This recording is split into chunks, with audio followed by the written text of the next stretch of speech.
eu tenho a agradecer nas pessoas do professor Álvaro Bonito e da queridíssima amiga Ana Branca este evento, que é um evento até ímpar. Aí, olhando para os colegas, tem havido um esforço de manter uma continuidade e essa continuidade estava em vias quase de se quebrar. E assim nós podemos dizer que, pelo menos desde 2007, quase como uma sequência anual ou bienal, mantemos estes encontros em que nos vamos reencontrando e vamos, sobretudo, aprendendo muito uns com os outros e aprendendo para transmitir aos outros. Estes desafios, nomeadamente também comigo, um desafio difícil, eu creio que a minha voz chega lá atrás, mesmo sem microfone. Aliás, isto é a vantagem de ser um edifício antigo, talvez não muito antigo, mas tem acústica suficiente. Isto é anterior a haver microfones. Eu irei enfrentar, nos próximos minutos, procurarei ser relativamente contundente, mas não prolixo, uma questão bastante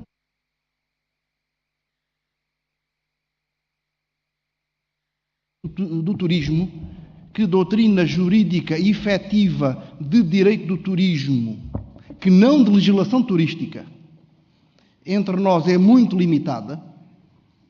Estão nesta sala, provavelmente, quase todos os melhores expoentes, mas ainda é muito pouco. Nós temos que ter toda a humildade para perceber o que temos aqui são alguns fragmentos. Mas é uma questão que também a doutrina de direito dos transportes, ou mais em geral, do direito dos contratos, tem fugido muito. Eu procurarei funcionar. Ok. E para que não se diga que nós só trabalhamos com direito positivo, isto é uma acusação reiterada, eu vou deixar-vos um excerto dos princípios de filosofia do direito de Hegel. Eu cheguei aqui a partir da releitura para este fim da obra de um jurista maldito do século XX, talvez o mais maldito de todos, Carl Schmitt, lendo o Terra e Mar.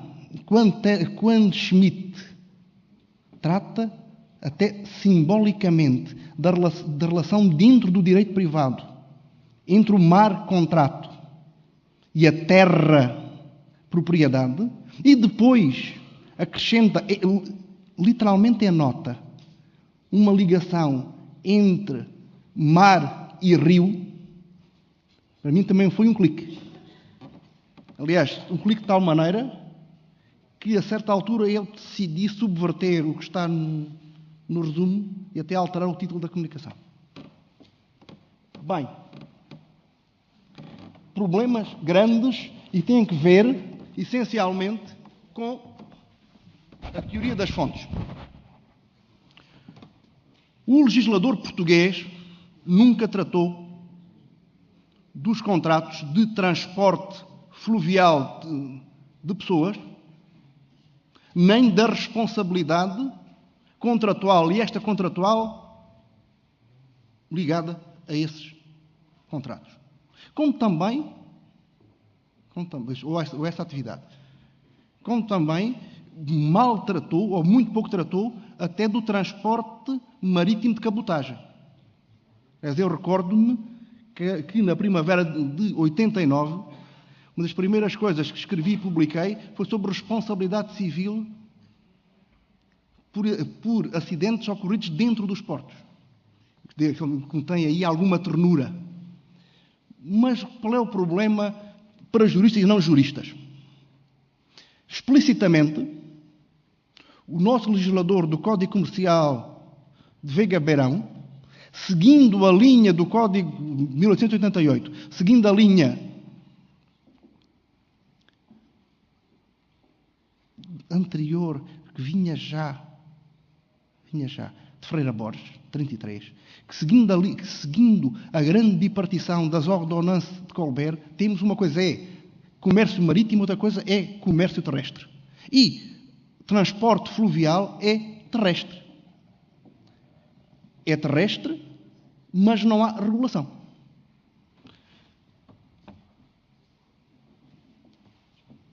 Entretanto, surgiram disciplinas, e disciplinas hoje detalhadas, para transporte rodoviário, para transporte ferroviário. Aqui, nada. Nada.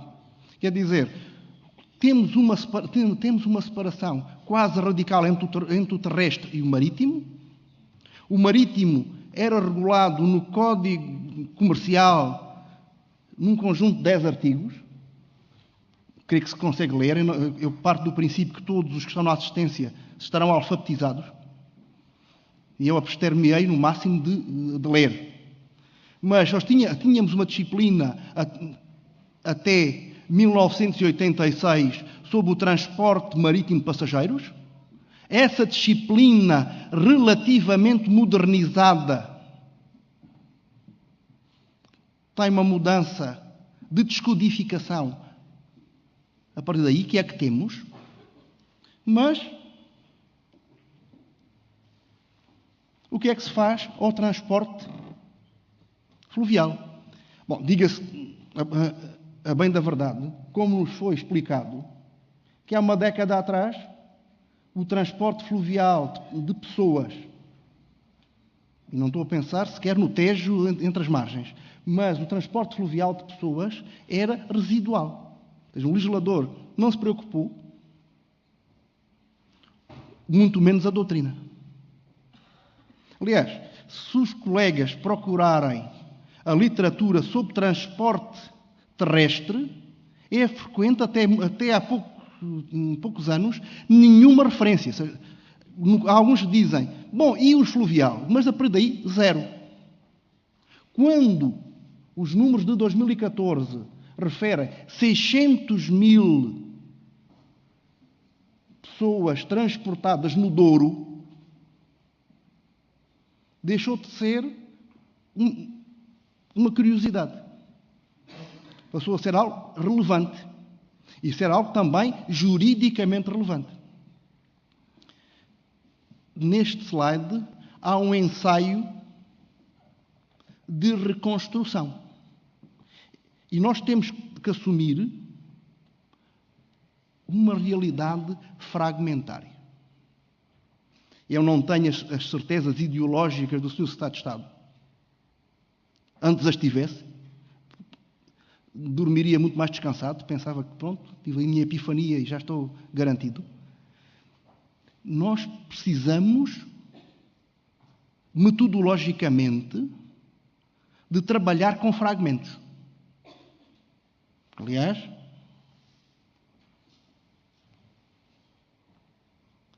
e continuamos por aqui. Aliás, Paulo Torres, isto aqui, temos uma ligação entre os cruzeiros marítimos e os cruzeiros fluviais e as viagens turísticas e as viagens organizadas. E nem sequer é uma interpretação minha em cima do joelho.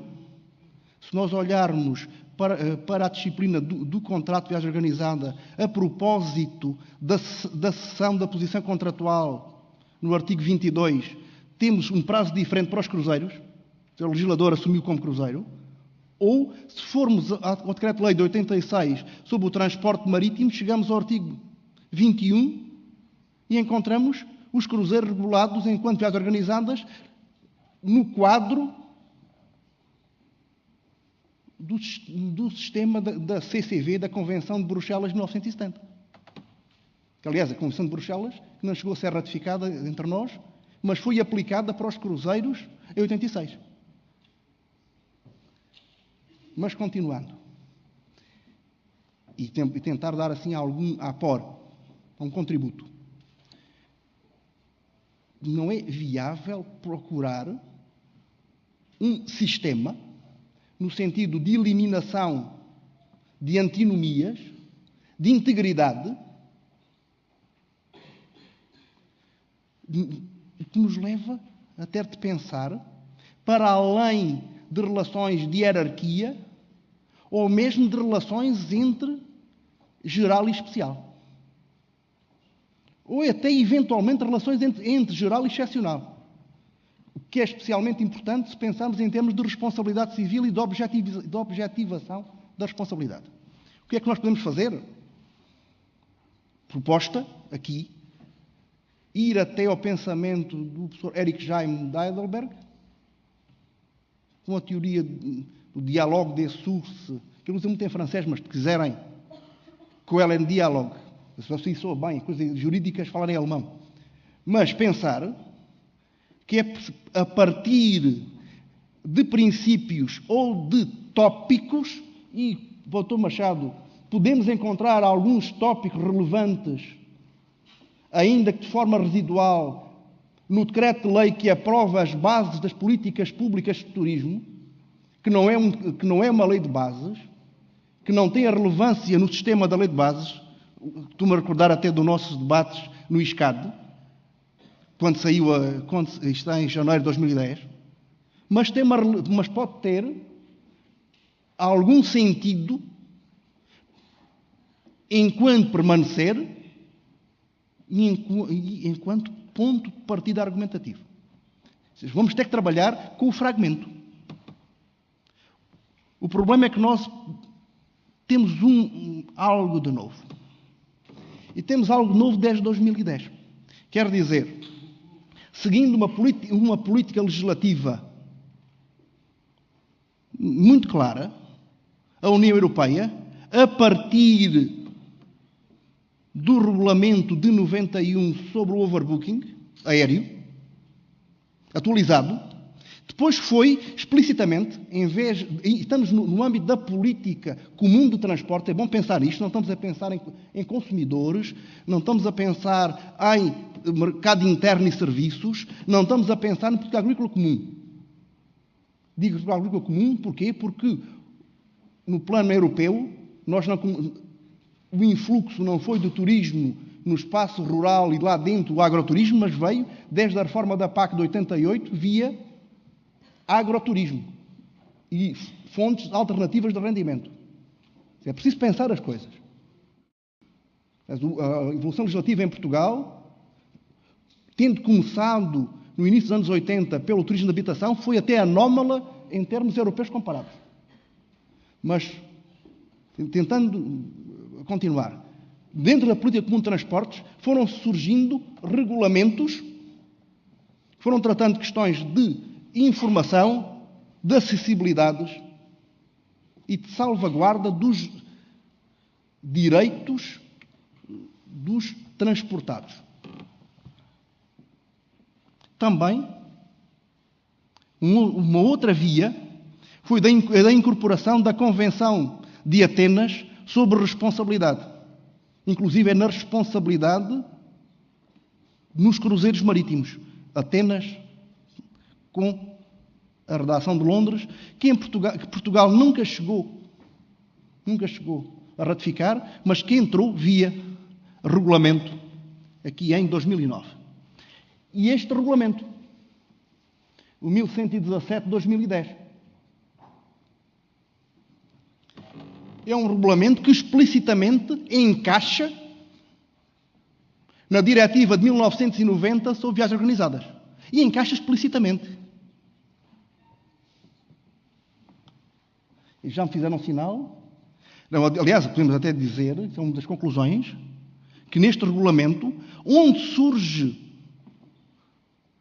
e atenção, é um regulamento, não é uma diretiva, aplicabilidade direta. Aliás, depois temos uma lei nacional que atribui, a 7 de 2014, 15 de janeiro, que regula as contraordenações por infrações ao regulamento. Nós passamos a ter uma disciplina relativa aos contratos e parte da responsabilidade, mas uma disciplina que trata, e esta é que é a grande diferença, trata conjuntamente e de forma explícita o transporte marítimo, sobretudo turístico, de passageiros e o transporte nas mesmas condições em águas interiores. Quer dizer, se antes, no nosso sistema de fontes,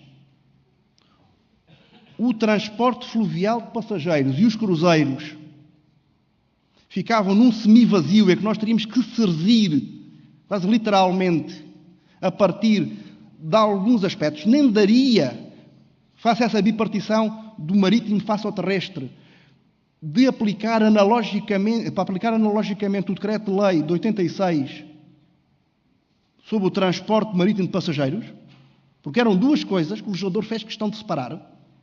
Agora, o mesmo legislador, o europeu e depois o português, eles ainda apontam dois aspectos até parte regulatória.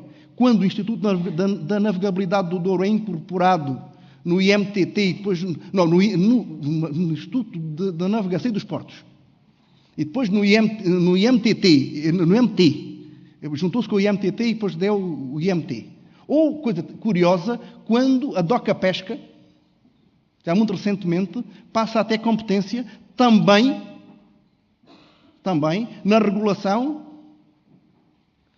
no Guadiana ou no Arado. Não, mas dizer, para concluir, que hoje deu-se uma revolução em sentido coperniciano, em que a disciplina do transporte, podemos dizer, fluvial turístico, incluindo os cruzeiros, deixou de ser um rendilhado para nós podermos utilizar com propriedade, devermos, os regimes aplicáveis às atividades marítimas. Coisas que mudaram entre 2010 e 2014. Eu sei que sou chato, etc., mas gostaria de ter ficado à tarde aqui a discorrer.